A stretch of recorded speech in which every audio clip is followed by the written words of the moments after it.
Hello, welcome to Hope in the Light of Suicide. We are going to introduce ourselves at the beginning of the show this time. I'm Tammy White. I'm the founder of the Bobby White Foundation and your host. And this is my co-host, Bonnie Snyder. Yeah, I'm Bonnie Snyder, co-host. Yay. So,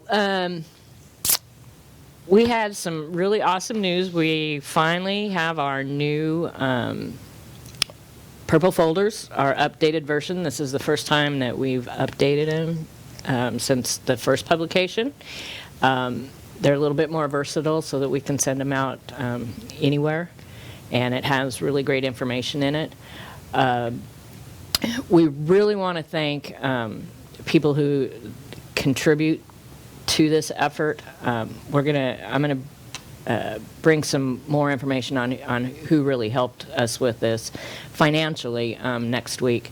But right now, we do have, besides our effort with kindness to raise funds to help support this programming, Greg Schindler's State Farm is running a fundraiser for us.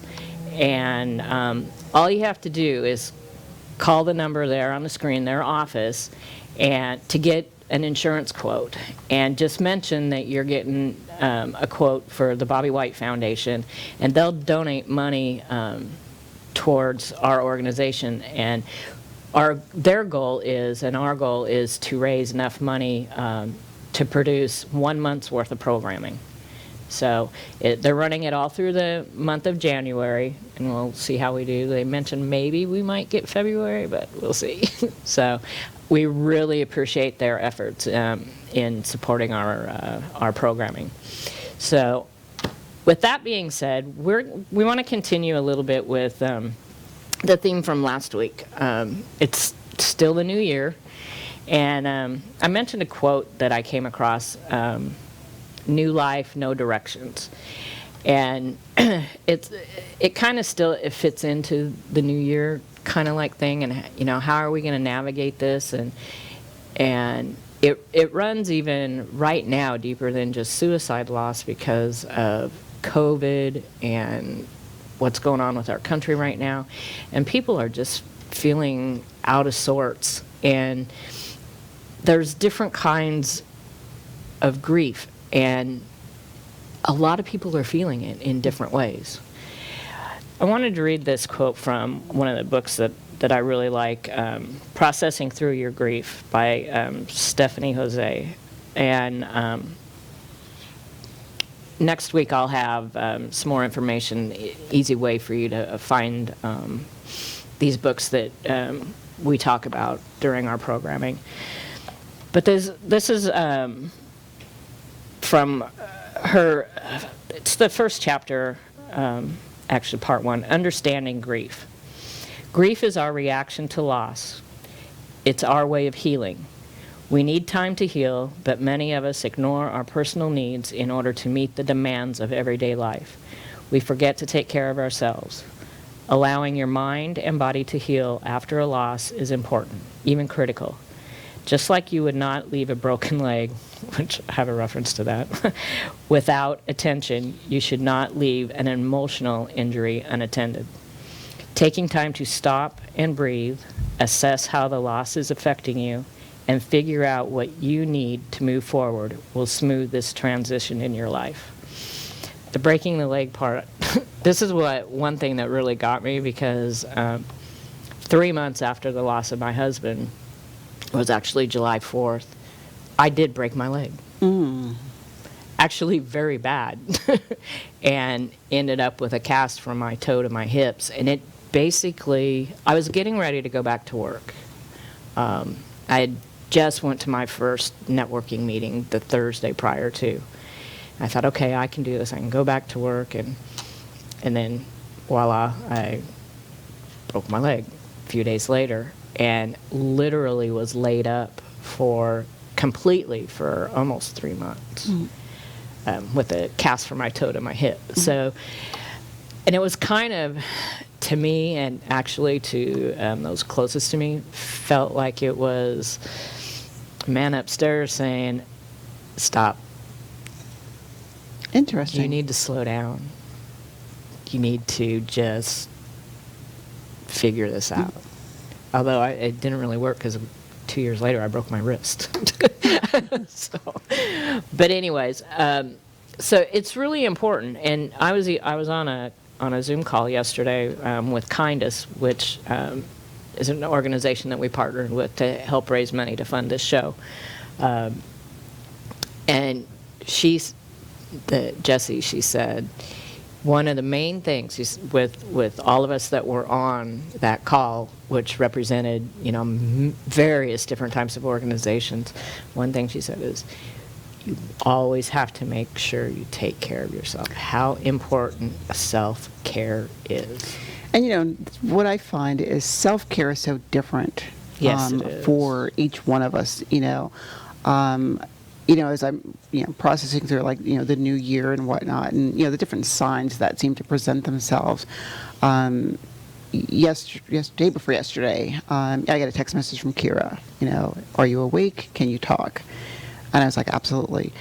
And so she called me, and we're processing, because we're getting ready, next month, we're coming up on Aiden's birthday, and then a week after his birthday, is the second anniversary of his death. Right. And she, it was really an emotional call, because she was crying. Obviously we were crying. We started talking about things like dreams, like, having a dream, Aiden's there, and then suddenly he disappears. But I thought it was telling too, as we're navigating, so we talked about, navigating through grief and, the signs and how it does look different for, everybody. But it struck me that she asked me, Bonni, who designed your set? And I looked at, I'm on the phone and I'm like, our producer who owns the studio, I said, I guess. And she pointed out to me, and it struck me because I hadn't noticed before. But like on this side of the set, there is an Avenger sign. And she brought it to my attention. Every year when we do the Out of Darkness walk for suicide survivors, walking for their respective person, the team out in Kansas City that marches for Aiden is called Aiden's Avengers, and I'm like, is that not a coincidence? But then I looked to this side of our set, on the wall is an arrow. And, she talked about how she focused in on the Avenger sign and the arrow. And I'm thinking, oh my goodness, the arrow. Aiden, was an archery. Right. And, and then as I'm thinking about it, I'm processing, like, we're sitting in gaming chairs.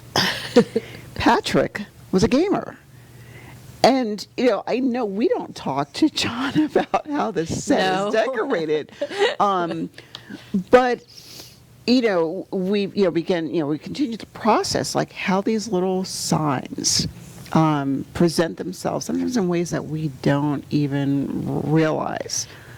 Probably oftentimes not, but I totally believe in all that completely, because I've had things happen since Bobby's been gone, and it wouldn't, and a lot of times it's not anything nobody else would know or would recognize, but that's wild that but that's how it works. It's just we continue to talk about the whole grief and the grief process and what it looks like, and as we were speaking last week about feeling guilty when we're smiling, mm-hmm. or that feeling sometimes that if we are doing this, that for other people would seem normal, that we suddenly take a step back and ask ourselves, am I forgetting the person that's off? If I'm laughing about something, or I'm feeling good about something, does that mean that our loved one is insignificant? Or, all right, we can put the loss, in a little box over here and just kind of, tuck it over. And we're like, no. And, I just remember her, the discussion being, I just want to not feel like this anymore. Yeah, I totally get it. And I even tell myself that same thing, because it is a pain like no other pain. It really is. And some people might say, oh, well, how can you say that? Because there are other, traumatic losses, and, but the thing is I've been there. I lost my first husband when I was 26. He was hit by a truck down in South Florida. I dropped him off at work one day, and I never saw him again. So I've gone through other deep, significant losses. But this one here with Bobby, granted, we were together a lot longer. My first husband and I were together for like 6 years, and Bobby and I were together for almost 30. But, I had mentioned that he had multiple sclerosis, and he had been diagnosed with that 25 years prior to that. But living with that for 25 years and, keeping him healthy, I pretty much kind of wrapped around in my own head that I would probably be a widow again, but it would be due to his illness. And so I, in my own head and in my own mind, had, you kind of like, you figured that out. It's like, okay, this is probably the way it's going to happen. And you kind of like, at least his suicide death was not anything I ever anticipated. And it just rocks you to the core. And that pain that Kira talks about, it's deep. It's deep in. And it's we don't like feeling this way. No, I mean, but what's nice, for lack of a better word, what's nice about it is, understanding that there are, supports and platforms, like this one to, put a face on the issue, on this, situations like this, or you're not alone. Right. You are not the only one, I hate to put it like that, you're not the only one that's dealing with this. But we talk about, especially in the field of, mental health and whatnot, this stigma. Some of us feel stigmatized by the fact that, oh, I lost a loved one, through suicide. I lost a loved one through, addiction. I lost a loved one through, and then, when you compare that to, like taking what you just said, I thought I would lose Bobby through his illness, through the MS. Never would I thought that I would have lost him through his suicide. And I sometimes look at when we do, these comparisons between how did I lose, this person, it's almost like, I don't know, like a guilt, and again, that stigma that goes along with, well, it was this and not this. Right. Well, that and like we mentioned last week, when parents lose their children to suicide, and it's a natural feeling. Number one, you're not supposed to lose your children first, just overall, and you're there to protect and guide your children, your child, and for some reason you couldn't do that, not through any fault of your own, but the stigma and the guilt comes both internally and externally. Exactly. We naturally do it to ourselves, but society still does it to us too. And I felt that when Bobby died, and it was a year and a half before I spoke out publicly. And after that, so many people came up to me to tell me of their experience. Now, prior to that, nobody would really talk about it. If you sit back and think about it, that's how we met. Well, yeah. That's how we met. Exactly. And then now, once you can be open about it, because, even in the beginning, and I don't know if you guys found it this way, I knew of no resources or of anything.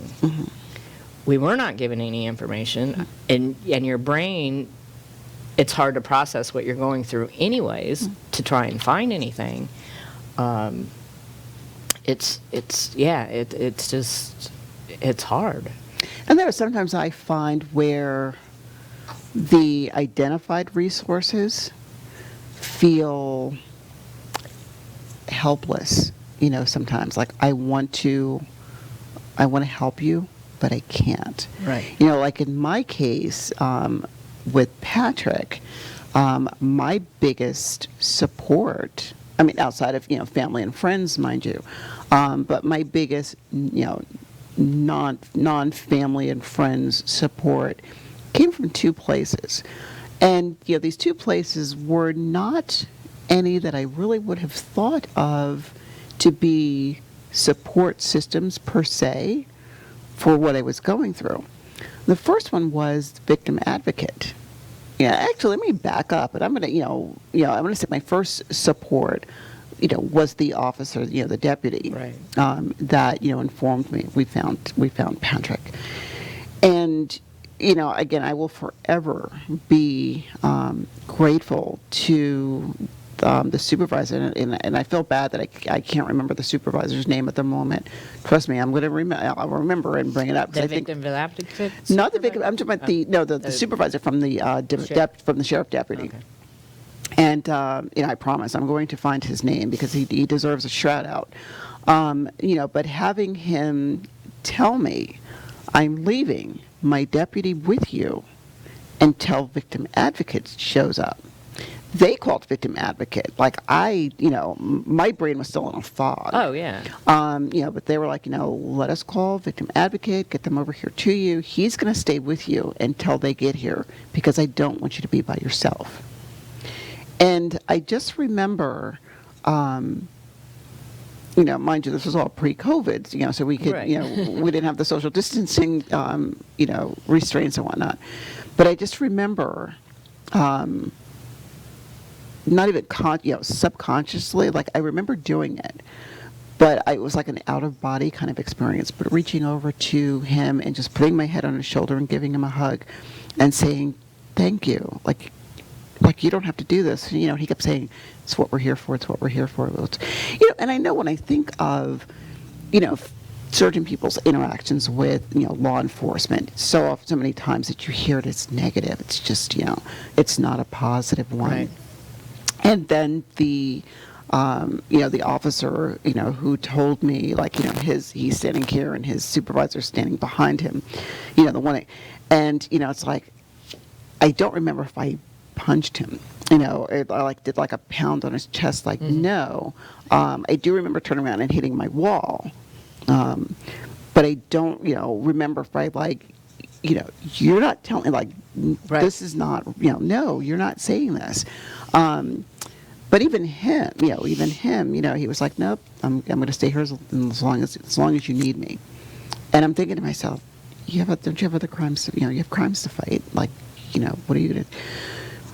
The second source of support was victim advocate, and she was, amazing. And what was nice is there was a I'll call it a layover between when she showed up and the deputy left. So there was like a 15-minute lag time between the two of them, where she got there, he stayed, and then 15 minutes into it, okay, I'm going to leave now. And he left and she was there. And she stayed with me like the rest of the day. But in talking to her, we're looking at, look at this, because for me, I was in like a little bit of a tailspin. Oh my gosh. Oh, yeah. I'm the one in charge of planning this service. How do you plan a service? Yeah. Like, Especially for your child. True, and then it's like I'm in, so I was going processing. I got to plan a service. I am processing that I just got off the phone, with the medical examiner's office, and it was going to be 4 to 5 days before I was even going to be able to see him. I'm like, what? Why can't I come and see my son now? Now, this is not how it works. We don't do visiting hours. Right. But wait a minute. How come I can't come and see him now? So, processing, it's going to be 4 or 5 days. Calling my family, calling, Carl, my oldest. All right. You're still processing Aiden. Right. Now you got to come here because now we've got to process your little brother. So that was my third source of support, believe it or not, was the funeral home. Really? Yes.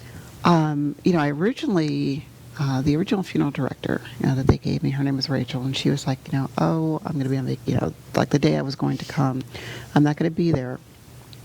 I think she was either had another service that she had to do. But anyway, she's going to be out. She goes, but I'm going to, give you, I'm going to have my assistant, or a coworker assistant, her partner. It's not her assistant, her partner. He goes, my partner's going to meet you. I'll let him know that you're coming and everything else like that. Her partner, Drew Johnson. It was, I don't want to say it's like fate that I was linked to him.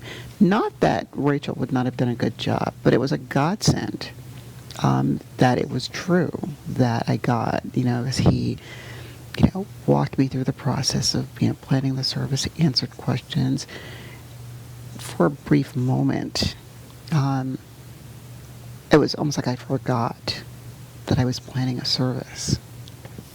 And even, here we are, getting ready to go into, 2 years later. It was a relationship that wasn't, I'm your funeral director, thank you for your business, see you later. Yeah. We're still in contact today. Oh, that's cool.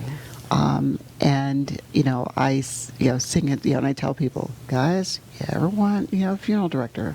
Here's, and I don't, is it appropriate for us to shout out to, the, funeral parlor? The one I used, it was like, they did an amazing job. Yeah, I don't mind. I've talked to, Tom Dobies is a good supporter for us, and with Art for Hope and stuff, and I've talked to a few of them, and particularly Tom, and he doesn't like to be recognized or mentioned. I think he kind of feels that it's because it's such a sensitive subject, and it's kind of sensitive, for them. I couldn't imagine, because I've talked to him several times when he has had, at one time he had 2 suicides in 1 week. One was somebody older, and one was a teenager. So who is the funeral home? Because The funeral he home, not. right? No. The funeral home that I had, I was Michaels and Lundquist. Oh, they're great. And I could not, have asked for, like I've been in Florida for 12 years now, and of course you don't think of who's going to plan your funeral when you're gone. Yeah, no. And for to do the shout out for Dobies, he does a lot. Like when I've been to a few of the, what's the word I'm looking for? When they do the prom promise, Right. for, students to tell them, hey, don't Right. drink and drive and whatnot. But I went to an event where, they did this production, and how, he's very heavily involved in, donating his time to crash. Somebody dies. I'm Right. like, wow. But with Michaels and Lundquist, and talking to Drew, he was telling me Patrick was the, I think, second or third overdose death that he'd gotten that week, that they had gotten that week. So, it's got us, to talking about, it's, again, not normalizing, but taking the stigma, we talked about, in the beginning of this, taking the stigma out of it. Well, and that's it is just so huge, I don't know. I mean, we talk about it so much, but it's the other, the other population out there that, it's trying to get them to, understand it. Just like, we've approached several organizations in our community to sponsor this show, and our producer has, and the response for some of them is, oh, it's such a difficult subject. Yeah, it is, but that's why we have to do it, because it's going to continue to be more difficult until we learn how to face it, just like cancer, Alzheimer's. I have a dear friend who was just diagnosed. We have a good friend that was just diagnosed with breast cancer, and we in our community is going to be going through that with her, supporting her, and we need to get this subject matter to that level. It's almost like it's the last thing that isn't, I don't want to say normalized, but easier to talk about. People not step back and not face it, because not facing it, not dealing with it head on over the last 30 years has brought us to where we're at today, and the suicide rate continues. And I think, I wish we could get the numbers sooner. It probably won't be until late summer, but I believe and I hope I'm wrong, that the suicide rates for this year will be again higher. It may be significantly higher in comparison to years past because of COVID. Just from the few that I've heard about through since COVID has happened. And you said something about, how, folks who may be interested in sponsoring, the show, however, the reluctance is this is a difficult subject. We talk about normalcy a lot. And I think, as we're looking at normalcy, it is the prospect of making difficult conversations normal. Like, it is normal. It is okay to talk about these things. Taking the stigma out of, guys, we get it. It's a difficult subject. We get it. It is uncomfortable. If I go back to, for instance, our associations with the respective funeral parlors, the belief system there is sometimes like, oh, if I'm talking to you about, an overdose, anything that has to do with death, is the mindset more of a, you're just trying to drum up business. I want you to bring, your Right. business to me, when it's like, all right, okay, I would say at the end of the day, yes, we might be talking about, this is a potential, business, transaction, I hate to put it that for you. At the same time, come on, folks, we're all going to die someday. Well, that and they, like we talked about in one of our meetings, they really do come from the heart. Yes. They do. And that's what we all need to do, whatever kind of business that you're in. It's, granted, maybe in the end it is the bottom line, but you're not going to get that if you're not doing what you're doing from the heart. Right. And one of the stigmas with suicide also is that a lot of people still have the belief that if you talk about suicide, you're going to make somebody take their life. Yes. If you bring it up, even if it's one-on-one to somebody, if you approach them, if you think that, maybe something's going on with them, that if you say the word suicide, that's going to make them take their life. And that's not true. You're That's right. one of those stigmas. And that's why getting the normalcy of saying the words and really understanding is so important. If you just talking about it isn't going to make somebody take their life, and if they do, they were going to do it anyways. Right. And the unfortunate reality of this issue is we're not going to stop everybody. Correct. We may stop them one day, but if somebody is intent on taking their life, they're going to do it, and they will find a way to do it.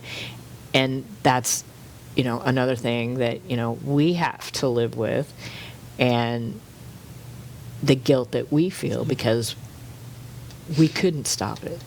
Yeah, it makes me think about one of the last things, in the conversation I was having with Patrick.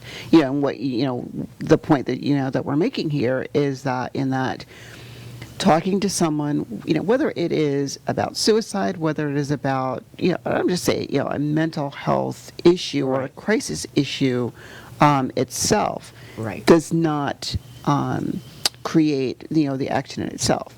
But I remember one of the last things that Patrick said to me, and I want to say this was probably about a month or so, before he passed away. It seems like everybody is talking about me, but no one is talking to me. Right. And to your point, that is, so telling, because sometimes, when people are in a crisis, and they're on the verge, or even, if the thought is like, even like rolling around in their head, even just a little bit, to look at somebody and say, "Are you okay?" Is all they need. Even, and sometimes that "Are you okay?" comes from, it might come from places that you least, expect it. Like, we're talking about our friend, with her cancer diagnosis, and pray, we pray for her. I think back to my own cancer journey, and I'm looking at her, and it's like, we got you, Right. I know this journey. Mine wasn't breast cancer, mind you. We got this journey. We got this with you. There's enough of us with our arms around you. But I remember when I was in, I think I was in the neighborhood market, and I don't see my face. Like I don't know I don't know my facial expressions. Like you can't feel your face is doing these weird contorted things. But as I was checking out, the cashier, she looked at me and she says, "Are you okay?" And I looked at her for a moment, like, what? Like what? Mm-hmm. She goes, "Are you okay?" And it took me, like a couple seconds to process the fact that this stranger just asked me, was I okay? Right. And I couldn't, I don't like crying in public. Like very few people have ever seen, tears. I from this strange, you can't see me cry. But it's like, it was either because I had no control over it, or at that moment it was okay, and I just like burst out in tears. And here's this stranger. He's a young girl, and I told her, I was like, "No, I just got diagnosed with cancer, and this was going on." And she looked at me, and she's like, "Oh my God, so sorry to hear this. I'm going to pray for you." And I'm like, okay. Every time I went back to the market, I, looked for her, after a while, and because it was like, that is what I needed at that particular time. And I think, using that story, to make it about me for a moment, but using that story is, sometimes, when we are on the giving end of that, "Are you okay?" we never know that the person that's on the receiving end, that may be the very thing that they need. And, and again, as you said, it may not, they may complete down the road. They didn't complete that moment. Right. Or, they may have been contemplated. That may have been the day that they did complete if someone didn't step in and say, "Are you okay?"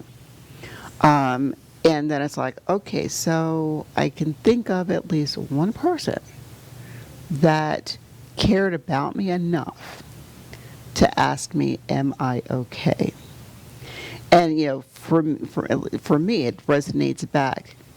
Everybody's talking about me, but no one's talking to me. Right.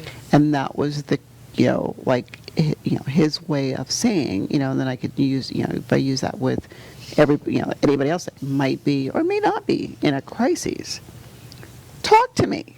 Right. Just talk to me, please. And if I'm having a fantabulous day, are you okay? Yeah, it's sunshine and rainbows. Well, and it's like, just be kind to everyone, because you don't know, and sometimes I think that, just me, that it's that is getting overused a lot these days, but it is just so true, and it's something that we need now, even more than ever. It's you don't know what somebody's dealing with or going through at that moment. I have hard times still, and I will for the rest of my life, but somebody will say something and it's just like, oh, okay, that makes it just a little bit better. And they don't know that inside how I'm feeling, and vice versa. Right. When we give that, just that little bit to somebody else.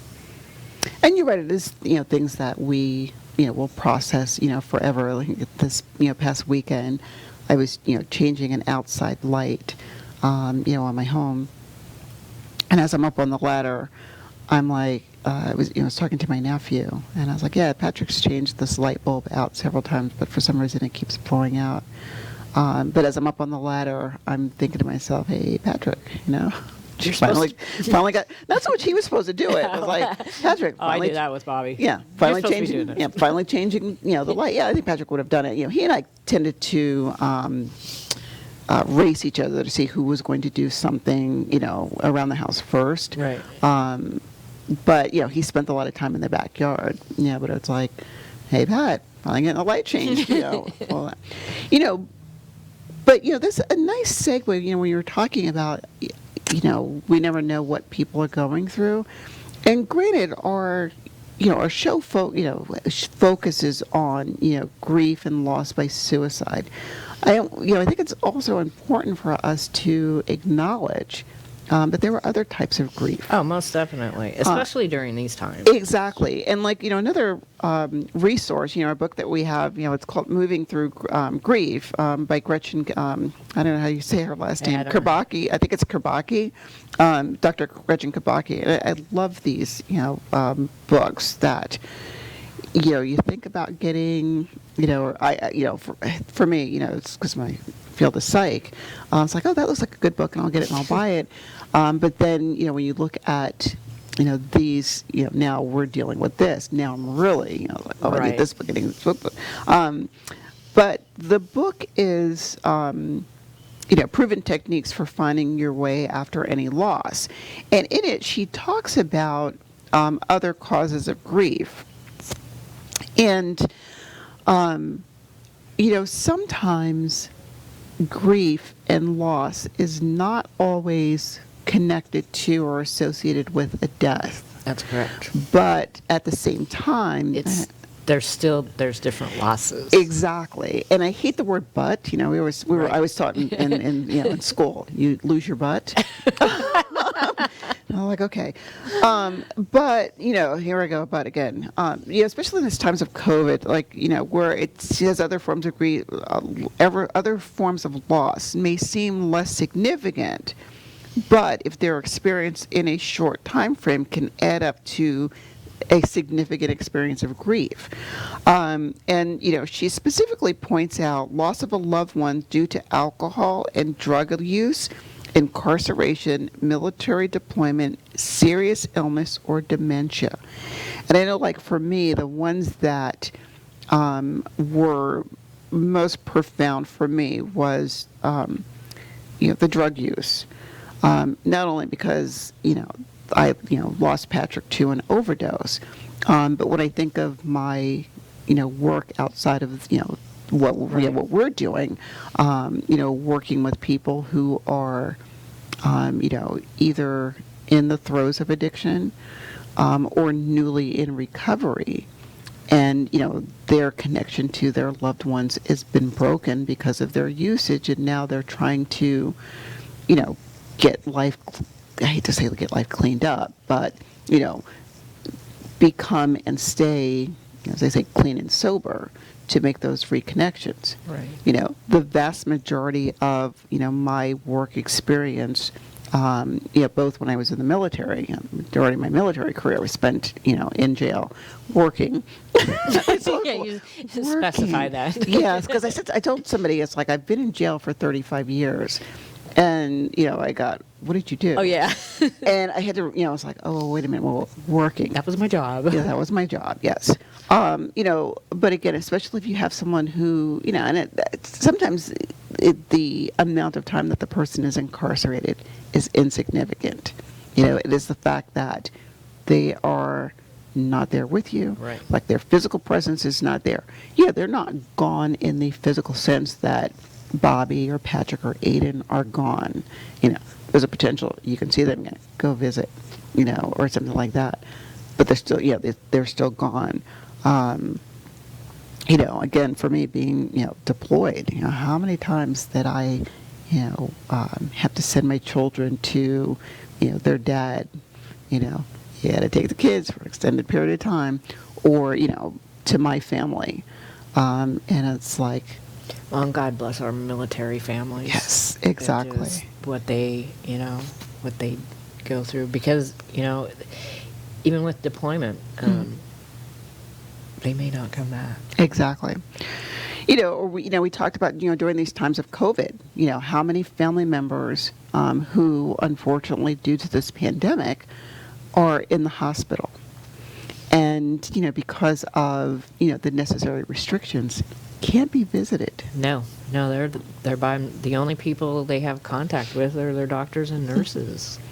And, and I'm sorry, there are times where a Zoom call or a FaceTime is not the same That's thing. not, no. It's not the same thing. I had a couple of friends, and I think of one friend, specifically, who I went to school with, lost her mom, in the early days of COVID. And, it was like diagnosed on Tuesday, and by Thursday, mom was gone. Oh, man. And, the tragedy back then is when mom passed, from what I understand, Nobody mom was alone. Yeah. And So many of those stories. right, and they couldn't have a service, because it was, back in those days. Right. She talks about other, causes of grief, like losing your home to a disaster or financial troubles. Okay, and again, very much COVID related. Very much. How many people are, either homeless or on the verge of being homeless? Yeah, because of losing their jobs, not being able to keep their homes. And that's not going to get any better anytime soon unless something changes. Loss of a familiar world after graduating college, receiving a promotion, moving homes, or becoming a parent. And I think of the college one, when I think of, the mom, my oldest granddaughter, her mom, when my oldest granddaughter graduated from school, her mom was like, oh my gosh, I have an 18-year-old and she graduated. And, I went to look at her, I was like, really? You're her mom. I'm her nana. I have a grandchild that is graduating from school. But again, it was like, when our children, graduate high school, they move away from home, they go off to college, or, they go off to, like in my parents' case, I went off to the military. Major life changes. Exactly. Miscarriages, premature infant death, and infertility. Yeah. this one, like mind you, we don't do politics, but loss of control or sense of safety due to political unrest, climate change, economic upheaval, or terrorism. We're living it right now. Right now, yes. And it's really caused a lot of anxiety in so many people in society for us right now. I mean, I felt it last week, and it was overwhelming, the feeling. Mm-hmm. And I even asked my neighbor. I asked her, because I even found myself crying one night watching the news, and I asked her the next day. I'm like, am I oversensitive because of what I'm living, this, heightened grief process that we're still going through and, trying to navigate a new life? Mm-hmm. Am I oversensitive with what is going on? And she was like, I really don't think so. She says, I think so many people are feeling that.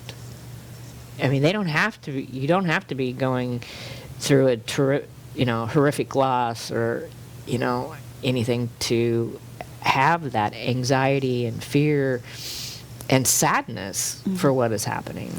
And I think, I think I called you, I'm not sure, or text you or something, or with this, looking at, I saw a news clip of one of the Capitol police officers died by suicide. Yes.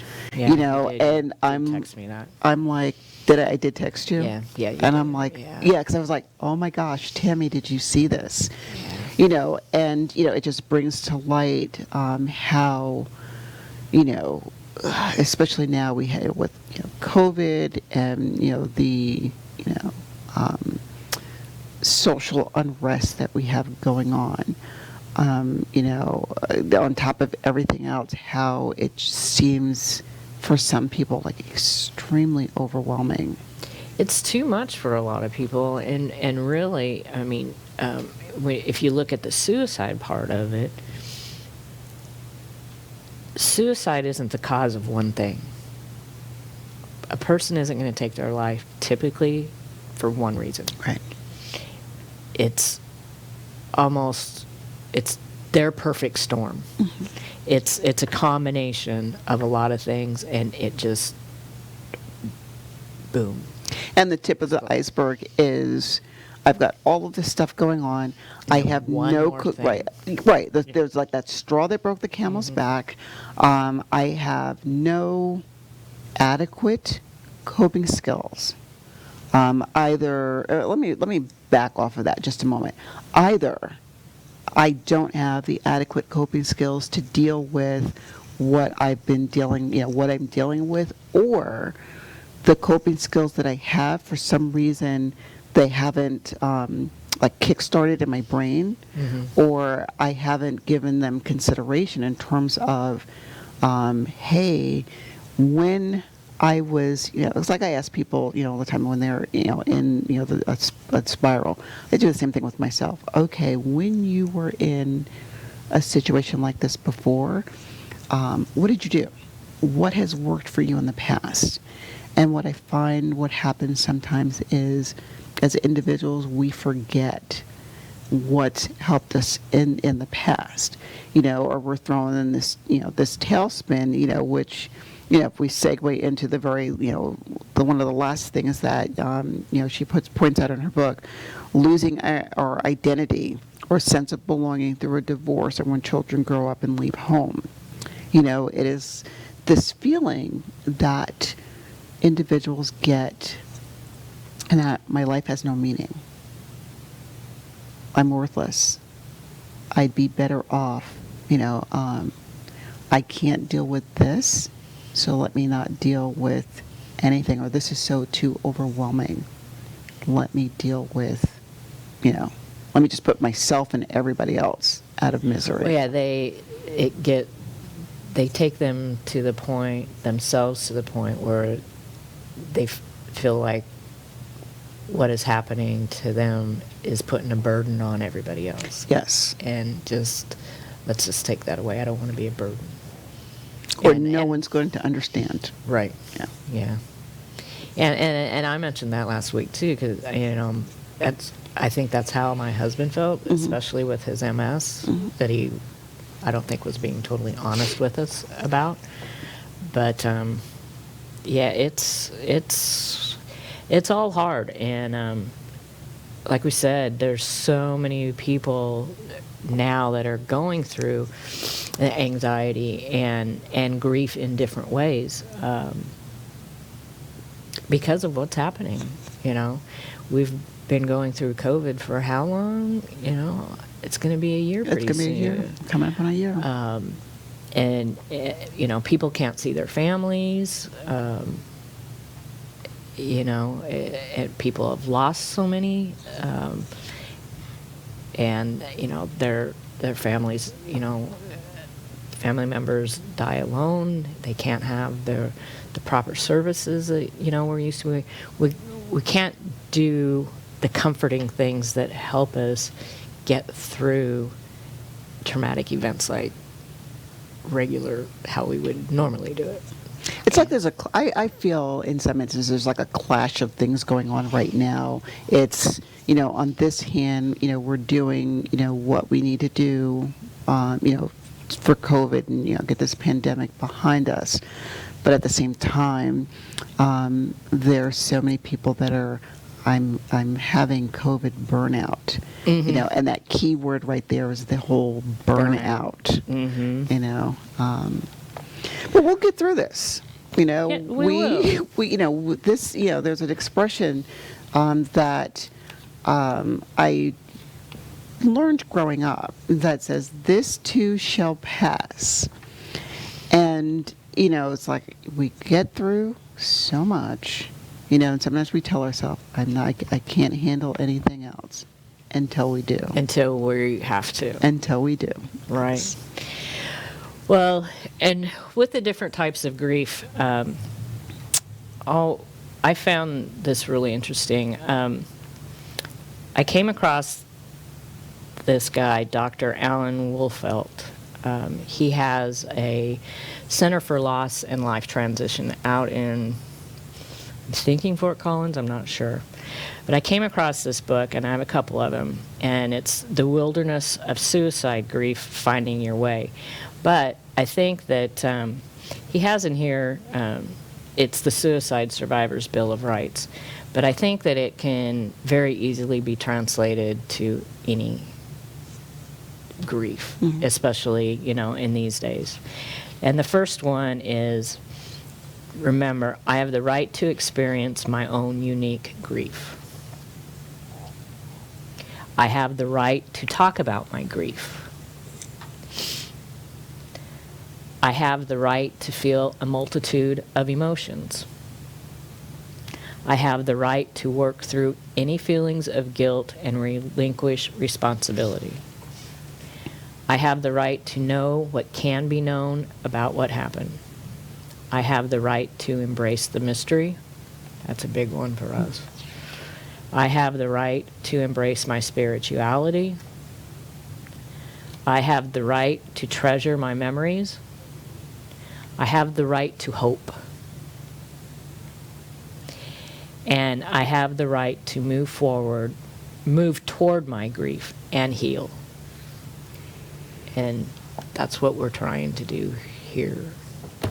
And I think, through the upcoming weeks of this, we will look at each one of these bills of rights and Yes. unpack them, and have a discussion in terms of, what does this particular right mean? Right. And how, not saying, what it means to me may mean something different to you, may mean something different to someone else.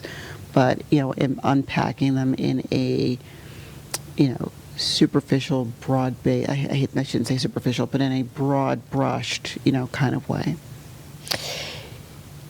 Yeah, he says here, this list is intended to empower and to heal and to decide how others can and cannot help you. And that's important too, because there are going to be those people that can't help you. Yeah. And you really need to be careful about that. So I cannot believe our time goes so fast. You can support us, support this show. There's several ways you can do it. You can click on that QR code, and that'll take you to the Kindest site that has a little bit more information on how you can help support our show. If you're purchase things from Amazon, you can choose the Bobby White Foundation as your charity of choice, and your portion of your purchases will go towards our foundation. And again, we want to thank Steve Schindler's office from State Farm, or Greg Schindler, sorry, for their fundraising efforts that they're doing this month. Remember, if you need any type of insurance quotes, please call them and mention the Bobby White Foundation. This will be through the rest of January. And I want to thank you again, Bonnie. We always have really great conversations. Absolutely. This is my pleasure. We're going to have some guests coming up in the next few months that are going to be really great. We have a whole bunch of things in store. So we just want you to remember there's always hope. Please reach out.